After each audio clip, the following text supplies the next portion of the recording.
I would love us to welcome our first speaker, who is none other person than Mr. John Chidi Eze. He's a graduate of Industrial Chemistry from Federal University of Technology, Akure, and he's currently pursuing his master's in medicinal and organic chemistry at the University of Medical Science, Ondo. He's also the founder of John Eze Agric Inputs Company that deals with organic organic waste as an alternative fertilizer in relation to sustainable agriculture. So let's do something. Let's welcome him as he comes on board. Please, let's welcome our first speaker, Mr. John Eze. Over to you, sir.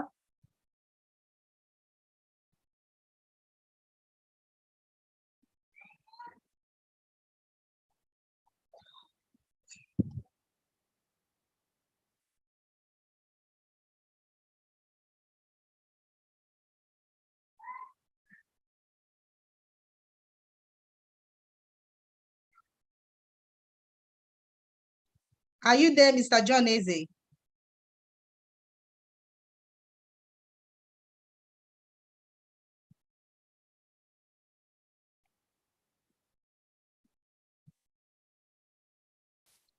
Is he available?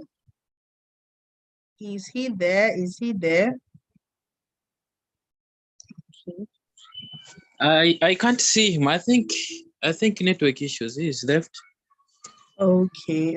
I think he should come. He will come back. He will come back. So let's just wait a bit. Let's just give him some time. But I don't know if Mr. Kadil, if he's here. If you're here, Mr. Kadil, so I can introduce you. So is Mr. Kadil here?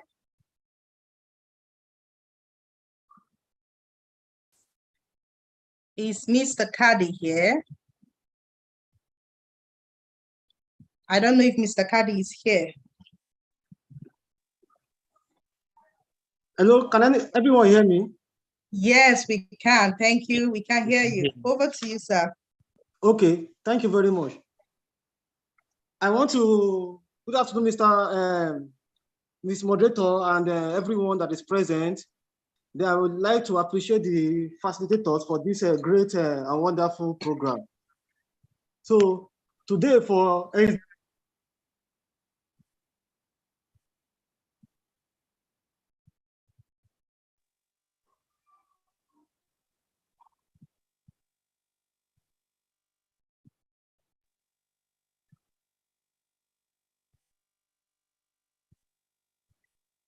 think that should be network issue. We should wait a bit.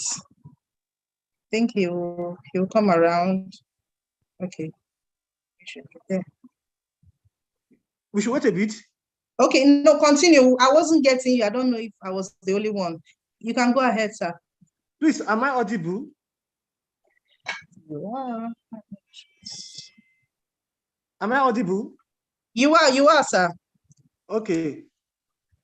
So our team for the SDG 2 is addressing food insecurity through sustainable agriculture. And I will be discussing this in relation to organic farming. Please, pardon me, I want to see whether I'll be able to share my screen. Just give me some minutes, please. Okay, take your time.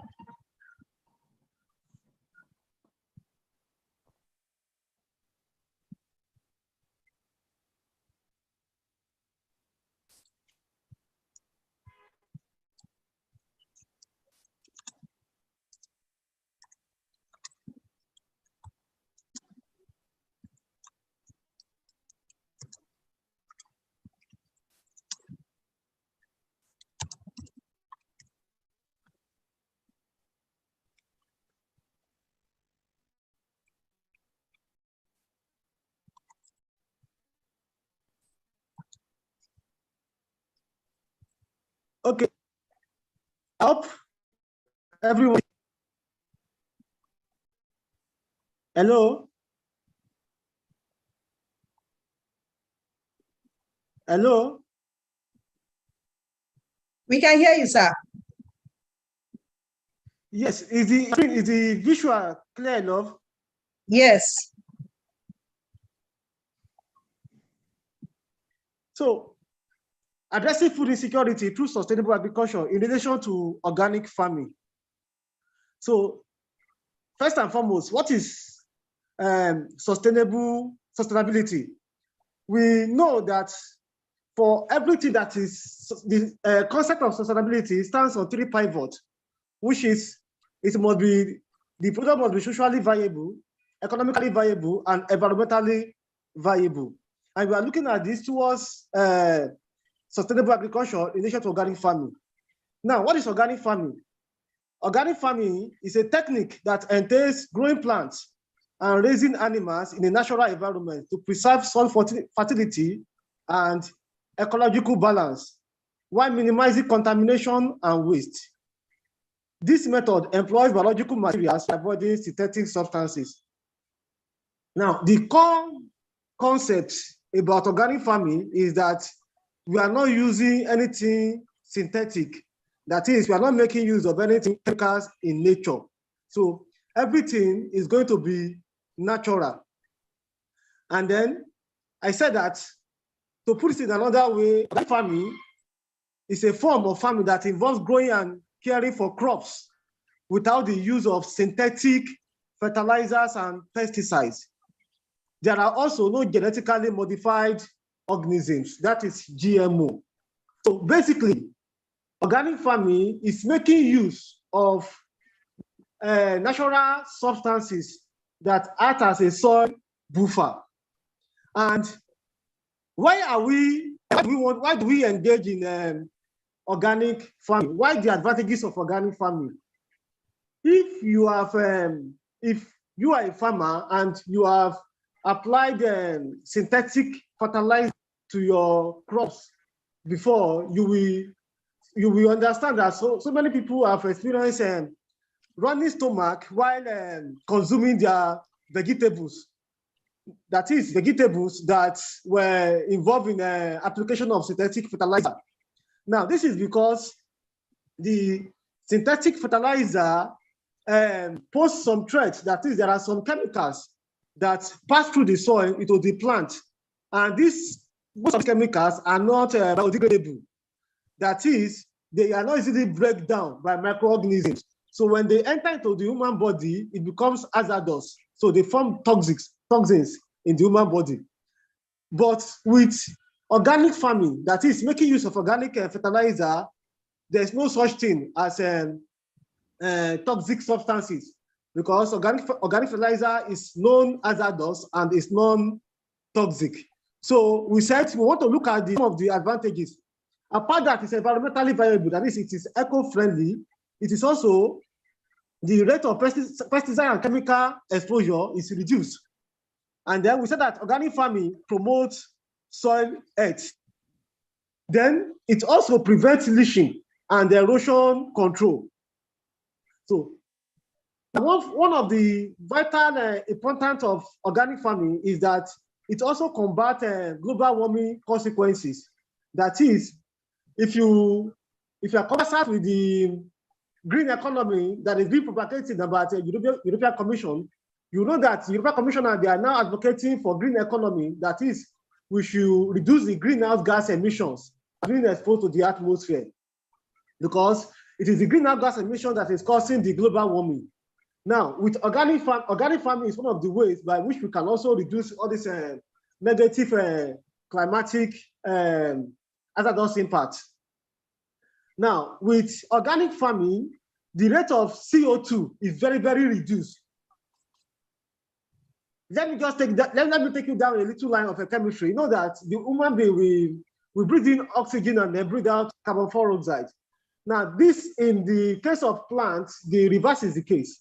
The plants, they breathe in carbon dioxide and also breathe out oxygen. Thereby, we have what we call a carbon cycle. So everything is balanced.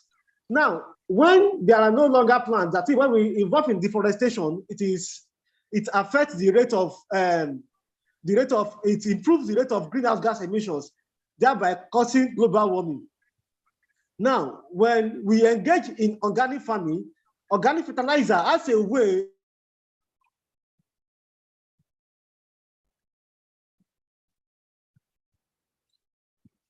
of trapping this carbon dioxide, which the soil needs, and eventually organic farming combats global warming consumption. Another advantage is that water and improves water quality in the soil. Of course, it is through the soil compact, it makes the soil to have to develop a very good amount of humus, which also retain the water and the soil fertility. Then, organic farming also prevents algae blooms. Now, this is because if you use synthetic fertilizer, what happens is that when there is there's what we call leaching. When there's some leaching is just some amount of water washing away some of the chemicals. If there is a very close by stream or river beside that farm. Now, when these chemicals, when they are washed down to the river, they makes the algae to grow in the river, which also reduces the cycle of water organisms. But in the case of organic farming, using organic fertilizer, there is no such thing like a leach, and there's such thing like improving growth. So, in other words, organic farming prevents algae blooms. Now, another advantage is that it also assists in animal health and welfare. Of course, because for us to produce organic fertilizer, we are going to be using animal waste or farm waste. Now, another advantage is also that biodiversity is boosted by organic farming. Of course, by involving in organic farming, our environment is protected, the human being is protected, and the economy is viable in relation to organic fertilizer. Then another advantage is that it reduces energy consumption. Now, the rate of production of synthetic fertilizer involves many amount of chemicals. We have to bring so many amount of chemicals together. You know that every fertilizer has three major chemicals. That is, it is nitrogen, phosphorus, and potassium. That is the one we call NPK. Now, for us to have a very good composition of this NPK in relation to synthetic fertilizer, it involves so many amount of chemicals. But in relation to organic fertilizer, the amount of NPK that we are going to use is very minimal, because we are just making use of animal waste, that is animal droppings or farm droppings, whatever that can produce as a waste and that can be used as a organic fertilizer. So I hope I'm audible enough. Can you hear me? We can. Okay, thank you. Now, so let's just look at some of the NPK, some example of NPK of animal waste. So now, if you look at animal droppings, that is, for instance, cow has an NPK of 3:2:1, 3:1. That is, the nitrogen is 3, and then the potassium, the phosphorus is 2, and the potassium is 1. Then if you look at pig, the NPK is 4:1:3. And if you look at sheep goat, it's 1:1:1, and then rabbit or urine, it is 3:9:3. Now, in the production, we combine, these are just some of the examples. There are still some examples like bone meal, like banana peel. and like wood ashes. But I just pick some of the examples so that you can just understand the concept deeper. Now, if you want to produce organic fertilizer, we are going to make use of right combinations of all these animal droppings. Of course, you can also use some plant crop droppings. For instance, banana peel. We all know banana peel. And when we consume banana, in most cases we throw away the peel. But if you have a farm at the back of your house, or you have any farm that we engage in, you can make use of all this banana peel, because banana peel has a high amount of potassium in it, so which can also create a balance with some of this animal waste in terms of the NPK. So you can always make use of your food scraps at home as a source of your organic fertilizer, so that if you have any food that waste, instead of you throwing the food away, use it to cause a nuisance in your environment. Convert some of these food scraps into organic waste, thereby also cleaning our environment and also adding substances to crops quality. So in case if you have even if you don't have a piece of land to farm, you can get yourself some sacks, which they call a sack farming, bag of sacks, and then get some soil in it, and they add some organic waste into it. Or you make use of plastic containers, and then get some organic waste into it, and then you grow maybe tomatoes or pepper. So by you adding some of this organic waste, some of these food scraps, it boosts the soil quality by adding humus into it. Now, here I want to look at, for instance, our human urine. I know it will be somehow hilarious, but it is what it is. It is also part of organic waste. Now, our human urine is very, very high in nitrogen. So, if you are looking at my screen, you will see it there, the breakdown of all the components of our human urine, and you see there that the urine is a natural fertilizer. The urine is a natural fertilizer, and the nitrogen is 11, which means that it is very high in nitrogen.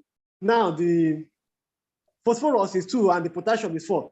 Now because the nitrogen is very high, if you want, you cannot apply your urine directly into your crops. You have to mix it with some amount of water. That is, you have to dilute it with some amount of water. Now, the standard is you using is 1:5. That is, if you are using 1 ml of your urine, then you pour into 5 ml of water to make a very good dilution. Because of the reason why you are diluting is because of the high amount of the nitrogen in our urine, because of the amount of food we use. Most of the food we use has a very amount of nitrogen, whether it is starchy in nature or protein in nature. So the nitrogen is always very high, and because of that, you need to drink some amount of water. So you will then see that our urine. Are you round up, sir? Yes, I'm rounding off now in the next 2 minutes or 1 minute. So you can see that our human urine is very good source of natural fertilizer. So in a nutshell, the organic farming, organic fertilizer is socially viable. It does not pose any threat into the environment. That is, it is eco-friendly, and then it is economically viable because it is profitable. If you want to go to the business, the profit is very high, and then it is economically viable and environmentally viable. Thank you for listening. Wow, that was wonderful and concise. I don't know if you agree with me, please do something on the comment section. Let's appreciate our wonderful speaker, Mr. John Chidi Eze. That was lovely. Bravo, sir. We appreciate you. We thank you, sir. So moving forward, let's welcome our second speaker, who is none other than Mr. Kedil Mohammed Aliu. He is a graduate of Animal Production Technology from the University of Mackel. Please, am I audible? Yes, you are. Okay, okay. And he also has a master's in animal production from Addis Ababa University. He works as a researcher in the Ethiopian Institute of Agriculture Research. Please, let's welcome him as he comes on board. Please, let's welcome Mr. Kedil Mohammed Aliu. Over to you, sir. You're welcome, sir.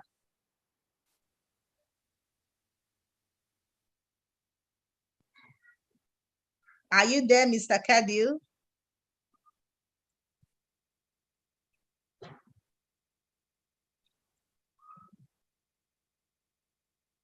Is he with us? Is he still available? Is he there?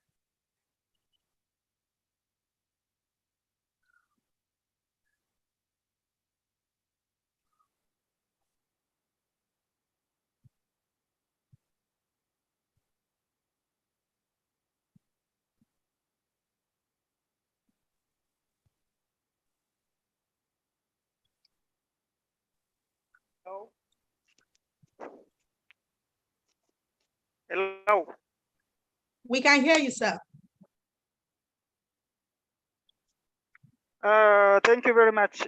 Can I continue without sharing my slide? You can. Because there is no connection here. Okay. Thank you very much. Good afternoon, everyone. And let me start my presentation without sharing. I will share later if the connection comes. Hello. We are with you, sir. Okay, thank you very much. Let me start by defining the very special terms that our title consists.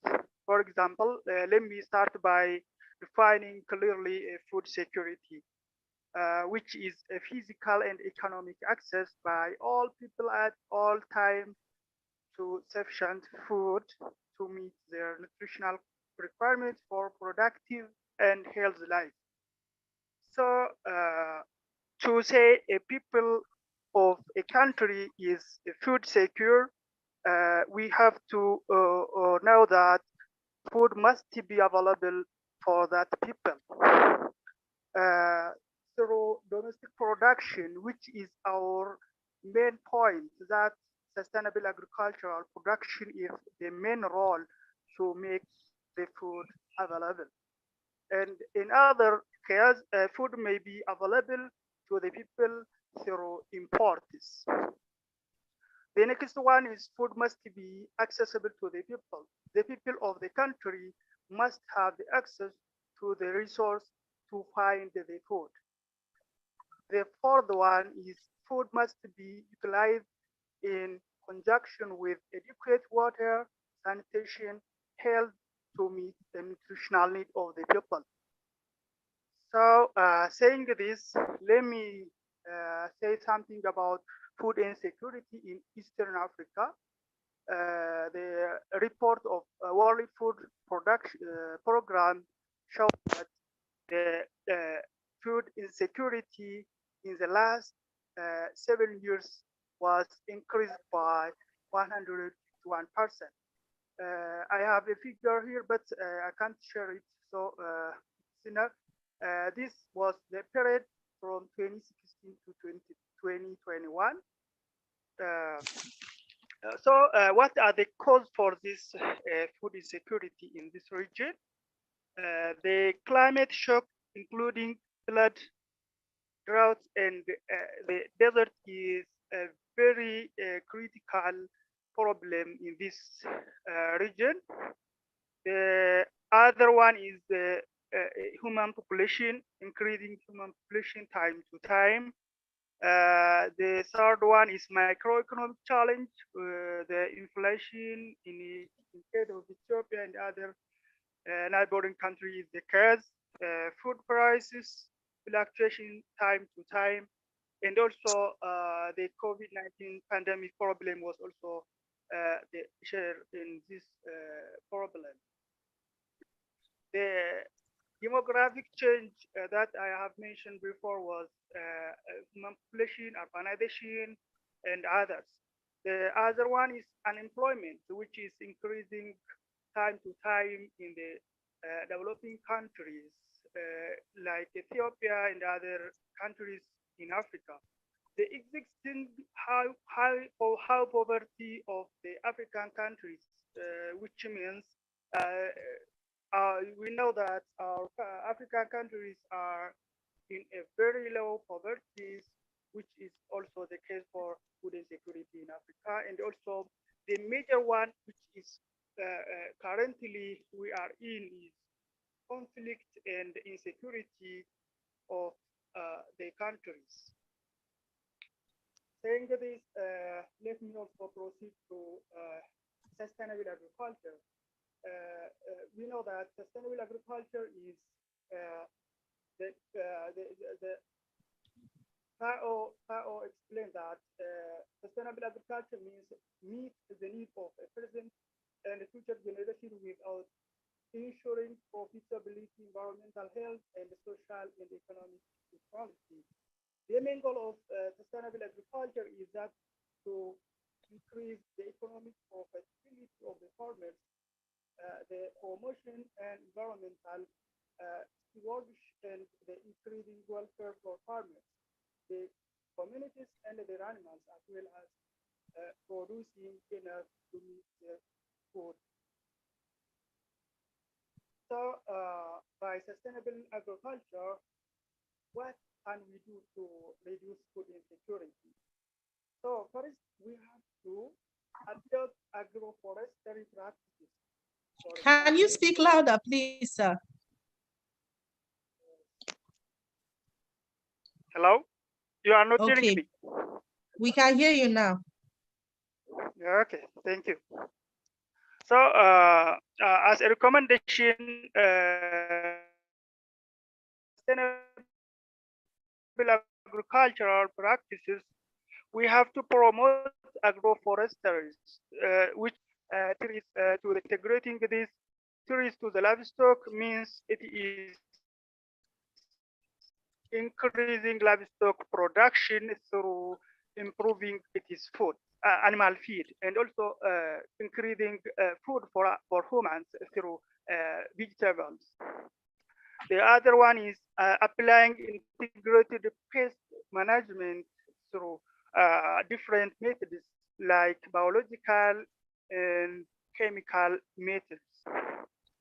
The third one is integrating livestock and the crops like fertilizers from animals and also fluffing power by animals. It is just complementing each other. Livestock and crop is complementing each other to increase the production of human food. The other one is managing the whole system by through landscape maintenance of natural and vegetation as it is. We have to keep the environment as it is without affecting them, which means we have to stay and we have to keep the forest as we have now, and also we have to protect the soil we have now. The other one is planting cover crop is also a very important practice of sustainable agriculture. Reducing tillage is also a very important practice. Crop rotation is also very good practices to protect our soil in a very clear way. So this is what I have in short. Thank you very much for hello. We are there.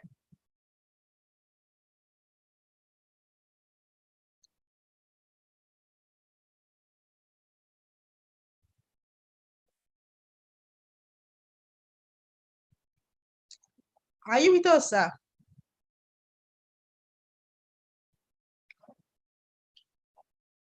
Please, let's wait a bit as he comes back online.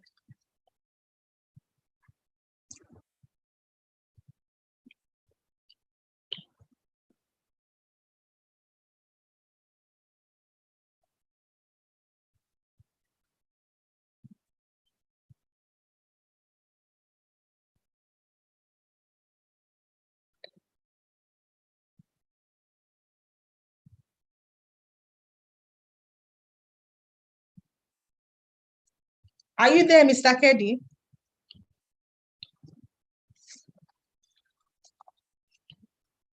Seems he's having network issues.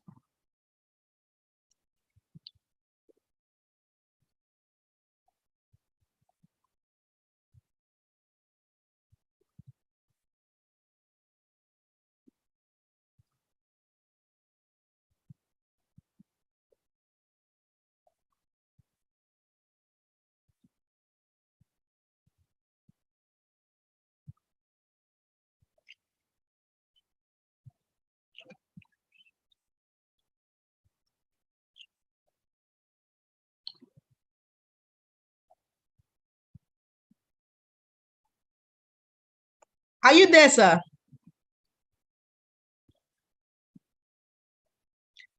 Can anyone hear me? Please, Yes. can anyone hear? Okay, okay. Yes. I think I can hear you.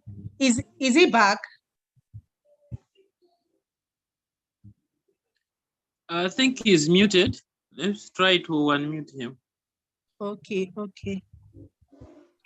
Okay, I think okay, I've seen him. He's here. Yeah, he's back. Okay, please go ahead, sir.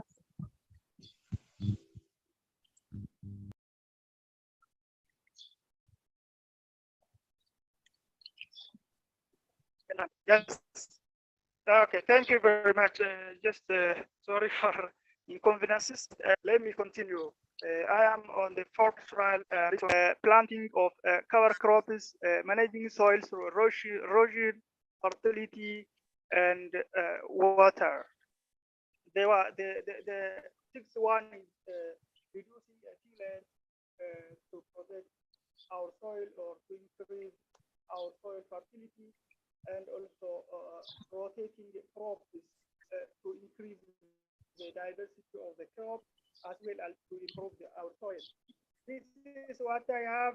I don't know if you hear me on my first slide. This is what I have. Thank you very much. Okay, that was beautiful. That was lovely. With that, please let's welcome our second speaker. Sorry, our third speaker, our third and final speaker. He's no other person than Mr. Ojoye Aboje Daniel. He's a graduate of Animal Science and Nutrition from Federal University of Agriculture, Makurdi. He's a civil society champion, an SDG advocate, a nutritionist, agribusiness consultant, and the CEO of Livingstone AgroLink and Consults.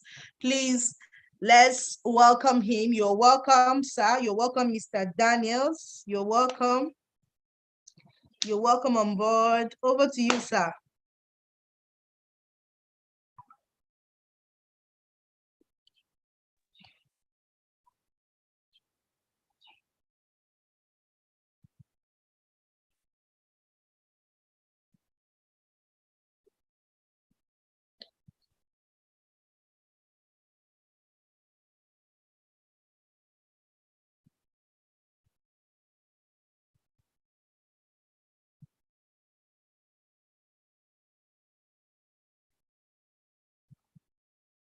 Mr. Daniels, are you with us, sir?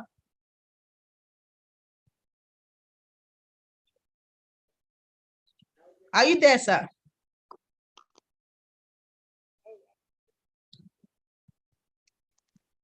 Please, let's try and unmute Mr. Daniel.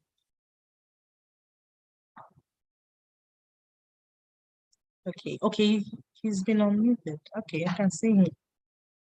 You go ahead, sir.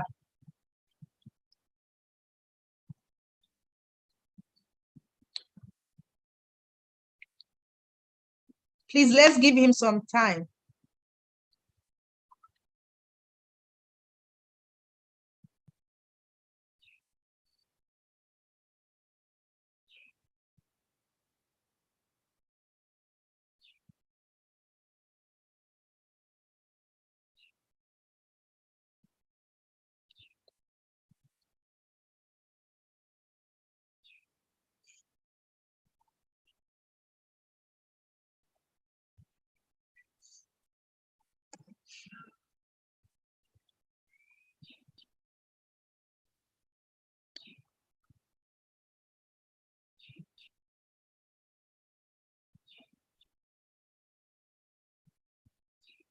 Mr. Daniels, can anyone hear me, please? Yes, we Yeah. can hear you. Okay, I don't know about Mr. Daniels. Is he with us?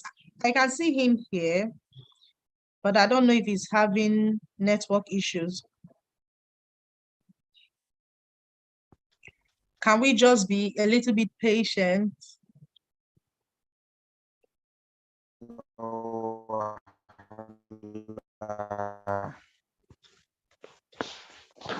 He's with us, but it seems he's having issues with network. Let me. Yeah, it seems to be network issue. Yeah. Okay, sorry, please, everyone. Sorry, we had a heavy downpour of rain today, especially us in we in the east in Nigeria here. So we had a lot of rain, and you know, with this, it comes with network issues. So let's just be a little bit patient. Let's wait a bit.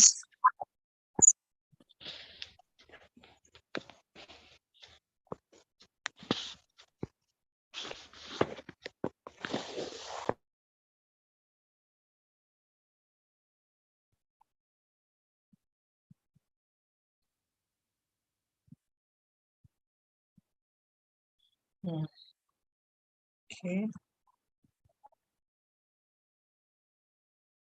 Let's just give him some time. Hello, Mr. Daniel. We are waiting for you.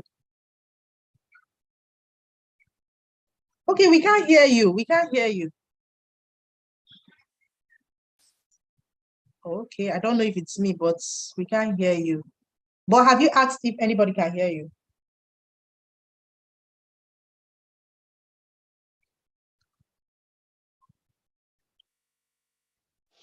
We are not hearing him.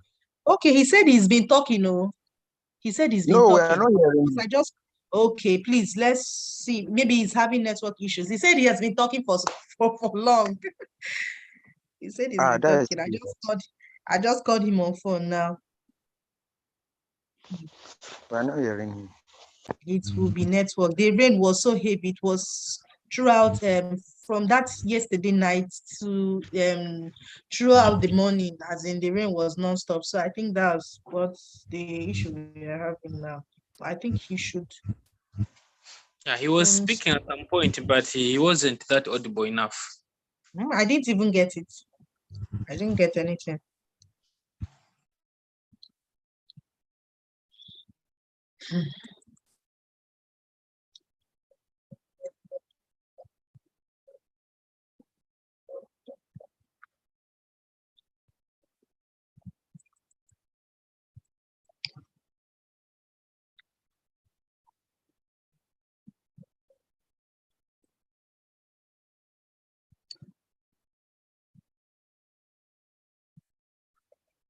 Why can't we hear?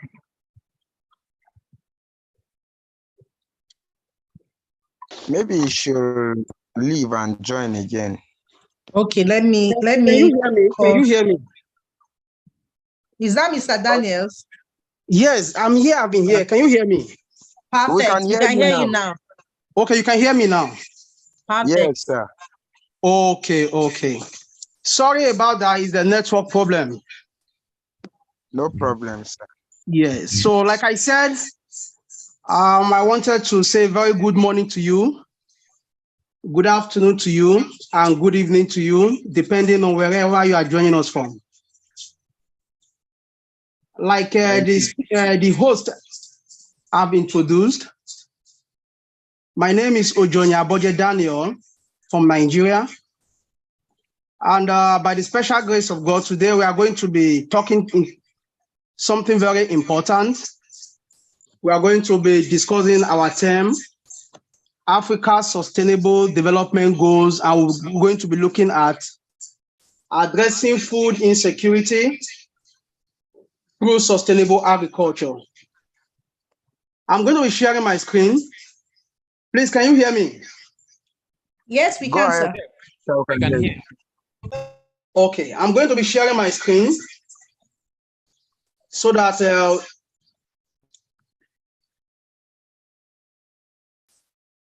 okay, can you see my screen now? Not yet. Okay, yeah, we can see your screen. Is my screen visible now? Yes. Yes, we can see it. Yes. Okay, thank you very much. So, and I sincerely want to say a very big thank you to my colleague presenter. They did a lot of justice to the theme of today. So, we are looking at addressing food insecurity through sustainable agriculture. And we want to look at all factors and matters that has to play when we talk about sustainable agriculture. That is why I term it understanding the subject matter. Sustainable agriculture, as we know, are just mere approaches, things we put together to make sure that the earth become more safer for man and for livestock, even while we are trying to make use of all the natural resources on earth. According to FAO, that is the Food and Agricultural Organization of the United Nations, sustainable agriculture seeks to meet the need of present and future generations by ensuring profitability and market share. While doing this, it's still going to put into consideration environmental health, social and economic equity. So we look at sustainable agriculture in a broader terms because it maintains fertility and expand our natural resource base without putting man and livestock in danger. Like what my first presenter said when he was talking about inorganic fertilizer. What are we doing to make sure that even while we are going through agricultural production, both in livestock and crop production, the earth, the environment, and the total ecosystem is safer? That is the major basis of sustainable agriculture. It ensures that everyone has access to safe, nutritious, and sufficient food. Remember, the food is not just going to be available, it's going to be safe for consumption, and as well is going to be sufficient enough. As the world population continues to grow, efforts and innovations are urgently needed in order to sustainably increase agricultural production. So with this, we'll quickly look at what are the challenges that our terms, which is zero hunger, seeks to meet. Number one, we'll look at zero stunted children under the age of 2. The SDG 2, which is termed zero hunger, the challenges that is seeking to meet, not just in African sub-region, but of course the world at large, is to make sure that I look at the quality of food being produced in the agricultural value food chain, that will have quality food that our children from the age of 2 less will not be stunted. There is no room for stunted growth in children. Now, it still looks at 100% access to adequate food all year round. If this can be achieved, of course, sustainability now will be looking at absence of crisis and absence of war. Take, for example, with the ongoing crisis between Russia and the Ukraine, there is no way that the agricultural value food chain can move smoothly. Meaning, for us to achieve this zero hunger, it will bring into mind 100% adequate food all year round through the absence of war. Sustainability of all food systems will look at 100% increase in smallholder productivity and income.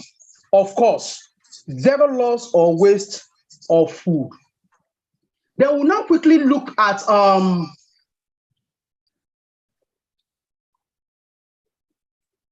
hello, can you hear me? Yes. Yes, we can hear you. Hello?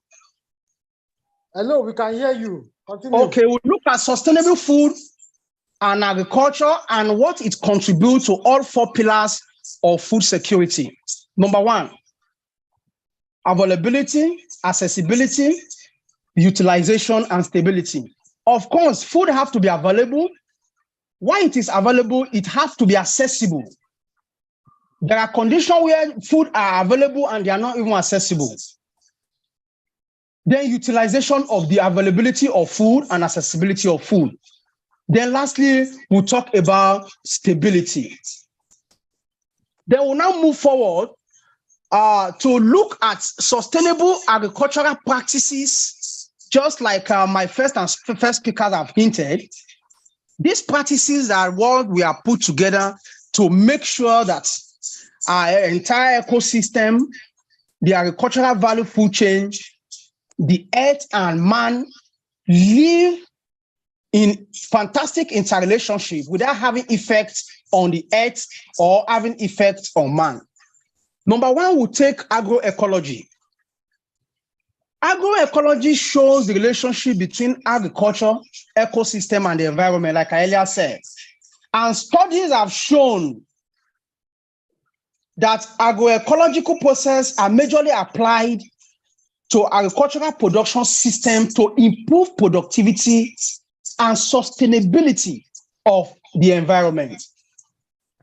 The slide below shows the interrelationship that occur between agriculture, the agroecology like I've just described, and the environment.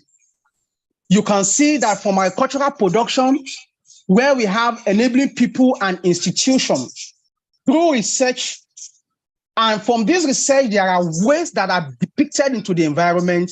Most of them are dumped into land, into water, and into the our environment. So whatsoever that has been released to the environment, if it is dangerous, definitely is going to have a negative effect on the inhabitant. So quickly, we look at the system properties of agro-system studies. And these properties include productivity, stability, sustainability, and equitability. Of course, you have to produce. What you have produced has to be stable. What you have that is stable has to be sustained, meaning it has to be for now, for all year round, and it has to be equitable. Then we'll look at the integrated pest management system, IPM. Of course, IPMs, they are measures put in place to suppress population of pests beyond its economic value that cause injury into plants, not just plant, but of course, livestock and even man. Because some of these pests are carriers of vectors of diseases, and some of these diseases that are bacterial infections or even viral infections, they are zoonotic in nature, meaning these diseases can be contracted by man. So what are we putting in place to make sure that this pest management system are integrated in such a way that whatsoever we are doing to reduce the population and their effects on mankind will not at the long run affect man himself. The IPM involved using a combination of biological, physical, and chemical methods to manage pests. And from our diagram here, we can see that both chemical, biological, physical, and cultural methods are put in play to suppress the existence of this pest and this infection. Then quickly we'll look at knowledge of climate actions and global warming, which is the climate change that we all know about. My first presenter made mention of that as well. Please, are you still with me? Yes, but we Yes, are sir. not seeing the diagrams they are talking about. Yeah, Oh, you are not seeing. Yes, we are just seeing your folder that you just opened. Yeah, that contains Okay, you are those not seeing documents. it. Yes, we are not seeing your slide. You are not seeing my slides. Yes. Oh goodness me.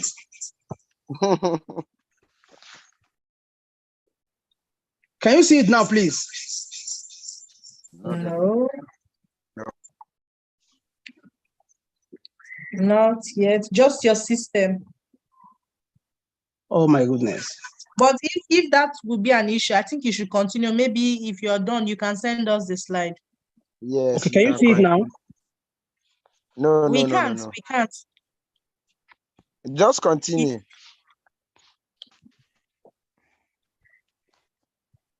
Okay. All right. Yeah, we can see now. Can you see it now? Yes, we Yes. can. Oh, sorry about that. I thought you are enjoying the slide. No, I never we knew you are enjoyed not what you seeing were it. saying. Okay. So Thank we are you. looking at knowledge of climate action and global warming, which we all know as a climate change. And here I said climate change is the significant variations of average weather condition, how our environment or the space entirely become warmer or wetter over a long period of time. As it spans the period of 10 years to 100 years, what are the effects that it has on the entire ecosystem? That is where we now start looking at global warming, the emissions of carbon dioxide, the emissions and productions of fossil fuel, ironings and tillings of land, erosion, and the depletions of the ozone layer to cause global warming. So when we look at all these effects, with the knowledge of climate actions and global warming entirely, of course, we'll be able to know through weather forecast in most cases, or through climate action projects, that after a particular decade, there is going to be an effect of sunlight or the higher depletion in 10 years to come. Then we'll know how to plan further. Then we'll now quickly look at this diagram. It has already summarized the effect of climate change all year round, using either air pollution, severe weather, extreme heat, environmental degradation, like I talked about, that even leads to erosion, water and food supply impact, changes in vector ecology, and increasing of allergens, and so on and so forth. We'll quickly look at causes of climate change. Of course, I've made mention of them. The level of CO2, deforestation, emission of volcanoes, and so on and so forth. So without wasting much time, we'll look at another one, which is cover cropping. And we all know cover cropping in our elementary agriculture, of course, as the name implies, those crops that are planted to shield the soil or protect the earth, while necessarily not making any harvest from them. But of course, we know we still have to harvest because they are not just plants. Of course, they are crops that are still consumable by man. This cover crop, they manage soil erosion, they manage soil fertility, soil water, the weed, pest disease control, biodiversity, wildlife generally in the ecosystem. So we can see examples of some of these cover croppings. We have barley, which are consumable. We have wheat, we have legumes, we have oats, and we have okra. We'll quickly look at aquaponics and the systems of planting using water without soil. We call it soilless plantation of our crops. It reduces cultivated area, thereby reducing soil erosion. Of course, the more areas of land that are cultivated leads to more erosion. So when we now look at sustainable agriculture, by going into hydroponic or the aquaponic plantation, all these nutrients that are in the soil are added in liquid terms or in liquid form into water, thereby reducing the area of land that will be cultivated. Nutrients such as the nitrogen, phosphorus, the potassium that are needed by plants in our synthetic fertilizers, NPK, they are added into water in order to reduce the space of land cultivated. This plant grows without soil and get nourished through specialized nutrients that are added to water. And it leads to high biomass and protein production. Of course, more will be produced with high sustainability, with lower area of land that will be cultivated. You can see some greenhouse productions of vegetable crops through the aquaponic systems of production. So our recommendations, government, private sectors, and all stakeholders at all levels should advocate sustainable agriculture so as to protect the earth and sustain the next agricultural revolution. And in conclusion, Sustainable Development Goal 2 aims to achieve zero hunger. And secondly, sustainable agriculture is a major approach in addressing food insecurity.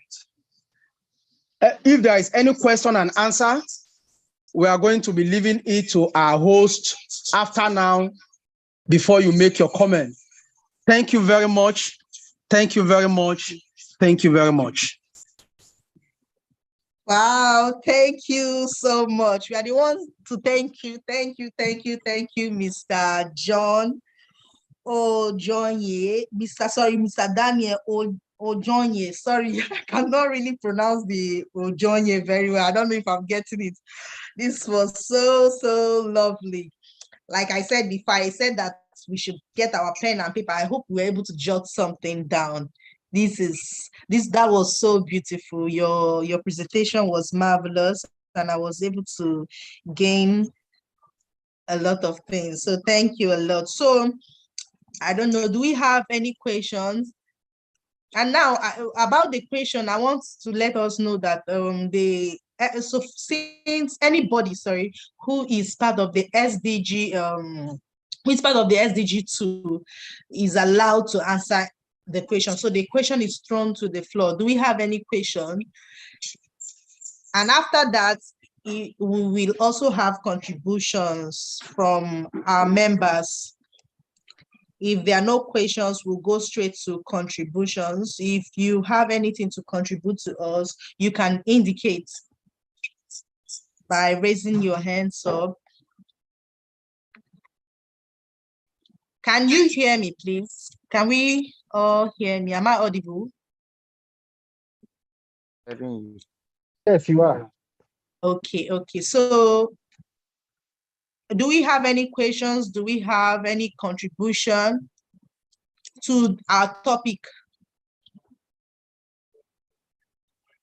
Okay. I can't see anybody's hands. Okay, in the absence of that, I think we have come to the end of our workshop session. So I want to thank everybody for making it a date with us. I hope we all enjoyed ourselves. For me, I did. So I want to say very big thank you and bye to everyone. Thank you, and bye.